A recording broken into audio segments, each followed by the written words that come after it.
नमस्कार दोस्तों, मैं हूं अर्पित और एक बार फिर से आपका स्वागत है। लोकसभा चुनाव 2024 के प्रथम 3 चरण का मतदान होते ही कुल 543 सीटों में से आधे से अधिक पर मतदान हो चुका है। अब की बार 400 पार की धमक के साथ शुरू हुआ ये चुनाव आज ऐसी जगह पर पहुंच गया है जहां से ये किसी भी करवट जा सकता है। चुनाव के पहले जहां इस देश के बड़े मीडिया हाउसेज ने इंडिया गठबंधन को पूरी तरह से नकार दिया था, कहा था कि ये ठग बंधन है जो इस देश को लूटने के लिए बनाया गया है। वहीं अब आप देख सकते हैं कि न केवल इंडिया गठबंधन यहां पर कांटे की टक्कर दे रहा है बल्कि भारी पड़ता दिखाई दे रहा है। आज हम बात करेंगे इस देश की कुल 543 लोकसभा सीटों में कौन सी पार्टी कितनी सीट जीतने जा रही है। तो आइए चलिए शुरू करते हैं। सबसे पहले हम बात करेंगे यहाँ पर पश्चिम बंगाल की, वेस्ट बंगाल की, जहां पर लोकसभा की 42 सीट मौजूद है और यहां पर इंडिया गठबंधन का नेतृत्व कर रही हैं टीएमसी की ममता बनर्जी, तृणमूल कांग्रेस। देखो, इंडिया गठबंधन की खासियत ही यही है कि ये जो है हर प्रदेश में इसका एक अलग क्षेत्रीय नेता है जो कि इंडिया गठबंधन का नेतृत्व कर रहा है। तो यहाँ पर हैं ममता बनर्जी। आपको बताया कि यहाँ पर कुल 42 लोकसभा सीट है। यहाँ पर आप देख सकते हैं एनडीए को यहाँ पर ब्लू कलर से दिखाया गया है, इंडिया गठबंधन यहाँ पर जो है कत्थई या कई जगह पर ऑरेंज कलर दिखने लगेगा, अलग अलग फोन में अलग अलग कलर दिख रहा है। तो आप देख सकते हैं कि 42 में से यहाँ पर 15 सीट भारतीय जनता पार्टी जीत रही है, जबकि 27 सीट पर आप देख सकते हैं कि इंडिया गठबंधन जीत रहा है। ज्यादातर सीटें सभी तृणमूल कांग्रेस के खाते में जा रही हैं। इसके अलावा अगर आप देखें तो यहां पर वैसे कम्युनिस्ट पार्टी और कांग्रेस भी चुनाव लड़ रही हैं। इसके बाद हम बात करते हैं झारखंड की। झारखंड मुक्ति मोर्चा की यहां पर सरकार है और मुख्यमंत्री सोरेन साहब फिलहाल जेल में बंद हैं। भारतीय जनता पार्टी किस हद तक जा रही है चुनाव को जीतने के लिए आप देख सकते हैं। झारखंड में कुल 14 लोकसभा सीट है और इस 14 लोकसभा सीट में से यहां पर भारतीय जनता पार्टी के एनडीए गठबंधन को 7 सीट मिल रही है, वहीं इंडिया गठबंधन भी 7 सीटों पर जीत रहा है। इसके बाद हम देखते हैं छत्तीसगढ़ में कुल 11 लोकसभा सीट है और इन 11 लोकसभा सीटों में से 6 पर इंडिया गठबंधन, 5 पर इंडिया गठबंधन आगे है और 6 पर एनडीए जीत रहा है। तो छत्तीसगढ़ के बाद आता है मध्य प्रदेश, जहां पर कुल 29 लोकसभा सीट है। मध्य प्रदेश में अभी कुछ समय पहले ही चुनाव हुए थे विधानसभा के और ये चुनाव जीता था भारतीय जनता पार्टी ने, कांग्रेस को यहां पर पराजित किया था। लेकिन अपने मुख्यमंत्री शिवराज सिंह चौहान को भारतीय जनता पार्टी ने, या ये कहें कि प्रधानमंत्री मोदी ने भजन करने के लिए छोड़ दिया। अब वो मुख्यमंत्री नहीं है, वो किसी भी पद पर नहीं है, इस बार सांसद का चुनाव लड़ रहे हैं और ऐसा माना जा रहा है कि भारतीय जनता पार्टी के जो अन्य नेता हैं, प्रधानमंत्री मोदी और अमित शाह को छोड़कर, वो इस चुनाव में बहुत गंभीरता से, बहुत मजबूती से प्रचार अभियान में नहीं लगे हुए हैं, जिसका खामियाजा भारतीय जनता पार्टी को उठाना पड़ रहा है। और शिवराज सिंह जो कि एक लोकप्रिय नेता थे मध्य प्रदेश के, उन्हें हटाने का भी परिणाम यहाँ पर है कि भारतीय जनता पार्टी जो पिछली बार 29 में से 28 लोकसभा सीट जीत गई थी, इस बार 20 सीट जीत रही है। हालांकि बढ़त अभी भी यहाँ पर भाजपा को ही है, 9 सीट कांग्रेस जीत रही है। इसके बाद हम बात कर लेते हैं महाराष्ट्र की। महाराष्ट्र में 48 लोकसभा सीट है। महाराष्ट्र न केवल भारत का आर्थिक रूप से बहुत ही महत्वपूर्ण प्रदेश है बल्कि राजनीतिक रूप से भी बहुत महत्वपूर्ण प्रदेश है, क्योंकि उत्तर प्रदेश की 80 लोकसभा सीटों के बाद सबसे अधिक सीट महाराष्ट्र में आती है। यहां पर भारतीय जनता पार्टी का शिवसेना से गठबंधन था जो कि अब टूट चुका है, क्योंकि मुख्यमंत्री पद को पाने के विवाद में उद्धव ठाकरे जो कि शिवसेना के सुप्रीमो हैं, वो चले गए थे कांग्रेस और एनसीपी के साथ, शरद पवार की पार्टी के साथ उन्होंने जाकर सरकार बनाई और मुख्यमंत्री बने। बदले में भारतीय जनता पार्टी ने न केवल शिवसेना बल्कि एनसीपी को भी तोड़ दिया और जोड़ तोड़ की राजनीति से अपनी सरकार बना ली। इसका परिणाम यह हुआ कि सरकार तो बन गई लेकिन जनता में बहुत ही गलत मैसेज गया और अब आप देख सकते हैं कि यहाँ पर भारतीय जनता पार्टी जो कि पिछली बार महाराष्ट्र में बहुत ज़बरदस्त सफलता मिली थी एनडीए गठबंधन को, इस बार सिर्फ 17 सीटों पर जीत रही है। वहीं 29 सीट जा रही है इंडिया गठबंधन के साथ, जिसमें कांग्रेस, एनसीपी, शिवसेना सभी शामिल हैं, और 2 सीट मिल रही है यहाँ पर अन्य पार्टियों को, जो दोनों का ही हिस्सा नहीं है, ना इंडिया गठबंधन का और ना ही एनडीए का। इसके बाद हम बात करेंगे तेलंगाना की। तेलंगाना में 17 लोकसभा सीट है। यही वो प्रदेश है जहां से असदुद्दीन ओवैसी साहब भी चुनाव लड़ते हैं। तेलंगाना की राजधानी है हैदराबाद, जो कि कभी आंध्र प्रदेश की राजधानी हुआ करती थी, लेकिन अब दोनों में बंटवारा हो गया है। यहाँ पर 17 लोकसभा सीट है। खुद भारतीय जनता पार्टी की स्थिति यहाँ बहुत मजबूत नहीं है, और जैसा कि आप देख सकते हैं इन 17 में से 6 सीट एनडीए को मिल रही है और 11 सीट पर इंडिया गठबंधन जीत रहा है। इसके बाद हम बात कर लेते हैं कर्नाटका की। कर्नाटका भी वो प्रदेश है जहां पर भाजपा को बहुत बड़ा झटका लगने जा रहा है। कर्नाटका में फिलहाल कांग्रेस की सरकार है। पिछले साल इसने भाजपा को हराकर यहाँ पर कांग्रेस ने सरकार बनाई थी, और यहाँ की जो 28 लोकसभा सीट है उसमें भाजपा को 9 सीट मिल रही है, एनडीए गठबंधन को 9 सीट मिल रही है, जबकि इंडिया गठबंधन को 19 सीट मिल रही है। आगे देखते हैं। इसके बाद है गोवा। गोवा में 2 लोकसभा सीट है, और ये दोनों ही लोकसभा सीट यहाँ पर बराबर बराबर बंट रही है। 1 सीट मिल रही है यहाँ पर एनडीए को और 1 सीट जा रही है इंडिया गठबंधन के खाते में। इसके बाद हम और दक्षिण में आते हैं। देखिए, जैसे जैसे हम दक्षिण की ओर जाएंगे वैसे वैसे आप देखेंगे कि भारतीय जनता पार्टी कमजोर होती जा रही है। जो लोग अब की बार 400 पार की बात करते हैं, उन्हें असल में ये पता ही नहीं है कि भारतीय जनता पार्टी 543 में से 200 सीटों पर फाइट में ही नहीं है। तो जब 200 सीटों पर फाइट में ही नहीं है, इसका मतलब लगभग 350 सीटों पर मुकाबले में है भाजपा। तो 400 जीत कैसे लोगे, ये तो संभव ही नहीं है। लेकिन अब कौन समझाए, 4 तारीख को खुद ही पता चल जाएगा, तो बहुत ज़्यादा समझाने की ज़रूरत नहीं है। जैसे आप देखिए केरला पर में यहाँ पर 20 लोकसभा सीट है, और भारतीय जनता पार्टी का वास्तव में यहाँ पर नामो निशान नहीं है। यहाँ के जो 2 मुख्य राजनीतिक दल हैं वो कम्युनिस्ट पार्टी हैं, कांग्रेस हैं, दोनों ही इंडिया गठबंधन के हिस्से हैं।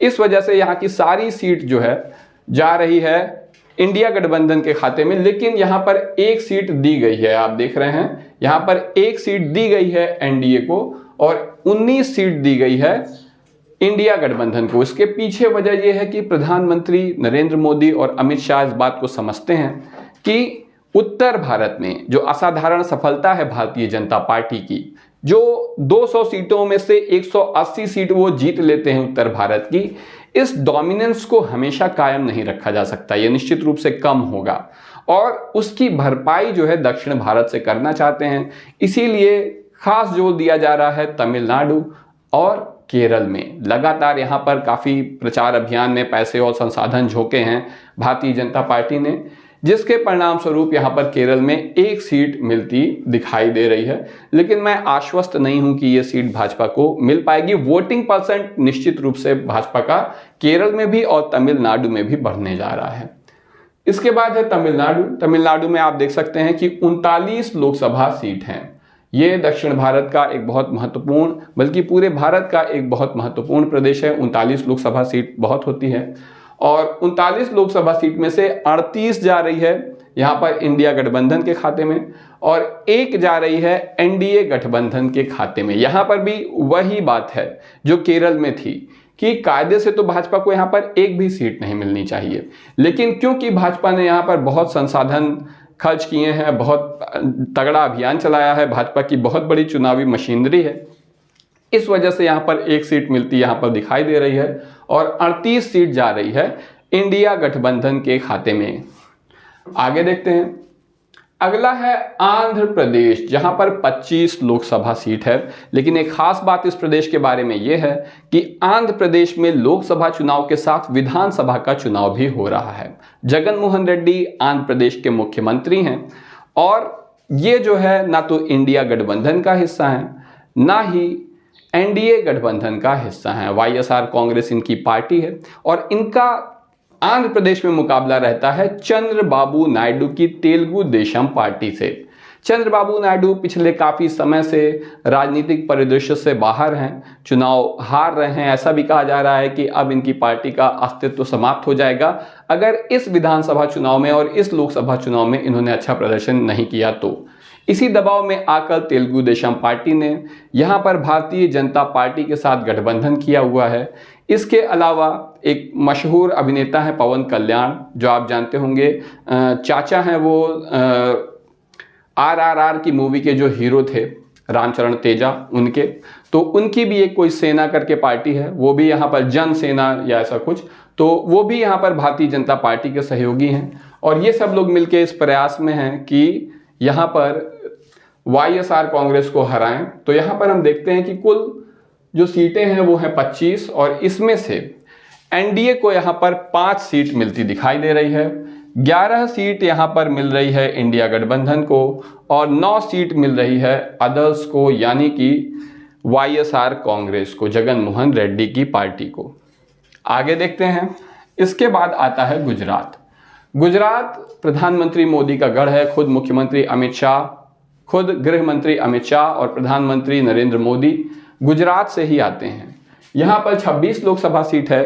पिछले चुनाव में 26 की 26 पर भारतीय जनता पार्टी की जीत हुई थी, लेकिन इस बार 4 सीटों का यहाँ पर नुकसान होने जा रहा है। शुरुआत में ये नुकसान और बड़ा बताया जा रहा था, लेकिन अब 3 चरण के मतदान के बाद ये स्पष्ट है कि कम से कम 4 सीटों का नुकसान होगा और ये आदिवासी क्षेत्रों में, ट्राइबल क्षेत्रों में यहाँ पर इंडिया गठबंधन को जीत मिलने जा रही है। तो यहाँ पर 4 सीट आ रही है इंडिया गठबंधन और 22 सीट जा रही है NDA के खाते में। इसके बाद हम देखते हैं राजस्थान। राजस्थान भी भाजपा का एक बहुत ही मजबूत किला है। पिछली बार यहाँ की जो 25 लोकसभा सीट है, इसमें से 24 पर भाजपा की जीत हुई थी, लेकिन इस बार भाजपा को सिर्फ 15 सीट मिलने जा रही है। राजपूतों की नाराजगी भी इसके पीछे एक बड़ा कारण है। जिस तरह से जो है यहाँ पर मुख्यमंत्री के लिए एक बिल्कुल नए चेहरे को भाजपा ने अपना मुख्यमंत्री बना दिया, उससे भी ऐसा माना जा रहा है कि राजपूतों में, क्षत्रिय समाज में नाराजगी है, जिसकी कीमत यहाँ पर भाजपा को चुकानी पड़ेगी। तो यहाँ पर 15 लोकसभा सीट जीत रही है भाजपा या NDA और 10 सीट पर इंडिया गठबंधन जीत रहा है। इसके बाद हम बात करते हैं पंजाब की। आप देखिए, पंजाब में कुल 13 लोकसभा सीट है। भाजपा यहाँ पर कभी भी कोई बड़ी राजनीतिक हैसियत नहीं रखती है। पिछले चुनाव में भी 2019 में जब भाजपा अपने बल पर 303 सीट जीत ली थी, तब भी भाजपा को यहाँ केवल 2 सीट मिली थी और इस बार यहाँ पर NDA गठबंधन को 1 सीट मिलने जा रही है, 10 सीट मिलने जा रही है यहाँ पर इंडिया गठबंधन को और 2 सीट मिलती दिखाई दे रही है अन्य को, यानी संभवतः शिरोमणि अकाली दल के खाते में जाएगी। यहाँ पर आम आदमी पार्टी और कांग्रेस साथ मिलकर चुनाव लड़ रहे हैं, जिसका फायदा मिलता दिखाई दे रहा है। आगे देखते हैं हरियाणा। हरियाणा में 10 लोकसभा सीट है। भाजपा ने यहाँ पर जबरदस्त प्रदर्शन किया था 2019 में, लेकिन इस बार वैसी सफलता मिलती दिखाई नहीं दे रही है। यहाँ पर भाजपा या NDA इस बार सिर्फ 4 सीट जीत पाएगा, जबकि 6 सीट जा रही है इंडिया गठबंधन के खाते में। इसी तरह जम्मू कश्मीर को देखें तो यहाँ पर भी 6 लोकसभा सीट है और इसमें से 2 सीट जा रही है NDA के खाते में और 4 सीट जा रही है इंडिया गठबंधन के खाते में। हिमाचल में 4 लोकसभा सीट है। यहाँ से कंगना रनावत लड़ रही हैं, जीतेंगी कि नहीं जीतेंगी आप बताइए हमें। 2 सीट जा रही है NDA के खाते में और 2 सीट जा रही है इंडिया गठबंधन के खाते में। ये सारी सीट, हिमाचल की सभी सीटें पिछली बार भाजपा ने जीत ली थी, 4 की चारों। इसी तरह उत्तराखंड में 5 सीट है। भाजपा ने 2019 के चुनाव में इन 5 पर जीत हासिल की थी। इस बार भाजपा यहाँ पर 3 सीट जीत रही है और इंडिया गठबंधन को 2 सीट मिल रही है। दिल्ली में कल बड़ी खबर कि अरविंद केजरीवाल को सुप्रीम कोर्ट ने बेल दे दी है, जेल से छूटकर आ गए हैं चुनाव अभियान के लिए। यहाँ पर 7 लोकसभा सीटों पर चुनाव है और पिछली बार भाजपा ने ये 7 की 7 सीट जीत ली थी। इस बार भाजपा सिर्फ 2 सीटों पर सिमट कर रह गई है। 5 सीट यहाँ पर मिल रही है इंडिया गठबंधन को और केजरीवाल को जेल में भेजने से जो जनता में नाराजगी है और उसका भी यहाँ पर प्रभाव देखने को मिल रहा है। इसके बाद उत्तर प्रदेश की 80 लोकसभा सीट, जो कि सबसे ज़्यादा महत्वपूर्ण प्रदेश माना जाता है क्योंकि यहाँ पर 80 सीट है। चुनाव के पहले कहा जा रहा था कि इंडिया गठबंधन को सिर्फ 4 सीट मिलेगी, 5 सीट मिलेगी। अलग अलग मीडिया हाउस के सर्वे में ऐसे ही सीटें दी गई हैं। अधिकतम TV9 भारतवर्ष के सर्वे में इंडिया गठबंधन को 12 सीट दी गई है, यानी भाजपा गिरी से गिरी हालत में यहाँ 68 सीट जीतेगी। वैसे 70, 75, 80 में 80 भी जीत सकती है मीडिया हाउसेस के हिसाब से, इंडिया टीवी जैसे चैनल के हिसाब से। लेकिन हमारा मानना है, हमने जो भी अभी तक देखा है यहाँ पर, वो ये बता रहा है कि यहाँ पर 50 सीट पर अधिक से अधिक भाजपा जीतेगी और 30 सीट इंडिया गठबंधन के खाते में जा रही है। लेकिन अभी ये अंतर और भी बढ़ सकता है, इंडिया गठबंधन की सीटों की संख्या और भी बढ़ सकती है। आगे देखते हैं बिहार में 40 लोकसभा सीट है। 40 लोकसभा सीटों में से जहां पर एक वक्त तेजस्वी यादव को पूरी तरह खारिज कर दिया गया था, अब उनके नेतृत्व में इंडिया गठबंधन बिहार में 22 सीट जीत रहा है। 18 सीट जो है, माफ करिएगा, एनडीए गठबंधन 22 सीट जीत रहा है और इंडिया गठबंधन 18 सीट जीतने जा रहा है। आगे देखते हैं उड़ीसा में 21 सीट है। यहाँ पर जो सबसे बड़ा राजनीतिक दल है, आप देख रहे हैं, ये है बीजू जनता दल, जो कि नवीन पटनायक जी के पिताजी थे, उनकी पार्टी है, उनके नाम पर है। इसे 11 सीट मिल रही है। इंडिया गठबंधन को 6 सीट मिल रही है और एनडीए को 4 सीट मिल रही है। तो ये जो बीजू जनता दल है, ये ना तो एनडीए का हिस्सा है, ना ही इंडिया गठबंधन का हिस्सा है। इसके बाद सिक्किम में 1 लोकसभा सीट है जो कि एनडीए के खाते में जा रही है। आप देखें यहाँ पर इंडिया गठबंधन, यहाँ पर वो वाला बार ही नहीं है क्योंकि 0 सीट है। इसी तरह असम में 14 सीट है और जिसमें से 7 और 7 इंडिया गठबंधन जीत रहा है और 7 एनडीए भी जीत रहा है। इसके बाद आता है मेघालय, जहां पर 2 लोकसभा सीट है, एक जा रही है एनडीए के खाते में और एक इंडिया गठबंधन के खाते में। अरुणाचल में 2 लोकसभा सीट है, एक जा रही है एनडीए के खाते में और एक इंडिया गठबंधन के खाते में। इसके बाद नागालैंड में 1 सीट है जो कि इंडिया गठबंधन के खाते में जा रही है। यहाँ पर आप देख सकते हैं एनडीए की 0 है, इसलिए उसका बार मौजूद नहीं है। इसके बाद मणिपुर में 2 लोकसभा सीट है और दो की दोनों सीट जा रही है यहाँ पर इंडिया गठबंधन के खाते में।